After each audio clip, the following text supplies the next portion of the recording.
nga ako mare ng mga kalahi ko. Siyempre kasama ko yung housemate ko para pag initin yung ulo ko. O diba aanhin ko pa ang kalan. Sa kanya pa lang kasi naglalagablab na ako sa asar. Ginroopings ko nga sila para mapakulo na. Inuna ko na yung mga hipon dahil dito ako bilong. Ako na nagkusang asarin yung sarili ko para hindi na siya mahirapan. Nagsasama-sama ng mga hipon. Nagkasama ka doon?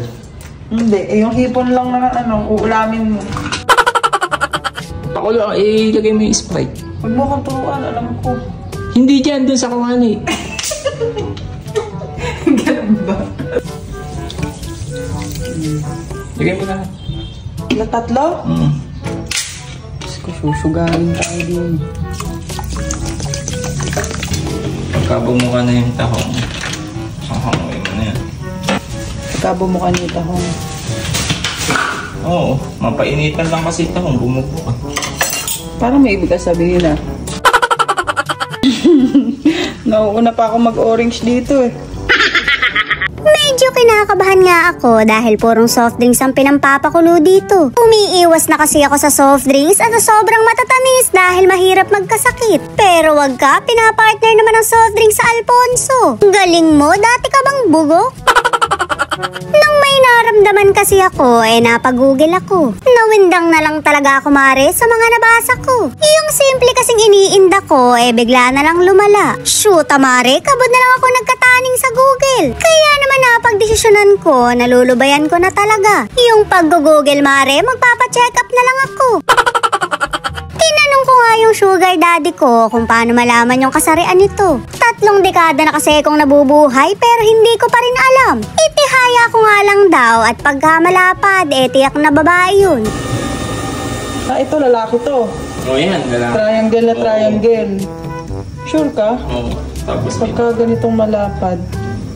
Oo. Ano ba yung babae? Di ba malapad yung babae? Yung lalaki matulis. Ikaw ba naman common sense lang? Mare, medyo duda ako sa sugar daddy ko. Paano ba talaga malalaman kung babae o lalaki ang alimango? Hindi ko talaga alam pero para malaman kung sino yung aswang, alam na alam ko. Sa dami ba naman itong bawang, sure na walang aswang dito. Mare, gulatin ko kaya yung nanay ko at hatiran ko ng ulam namin. Baka bigla na lang lumipad yun, maulan pa naman ngayon.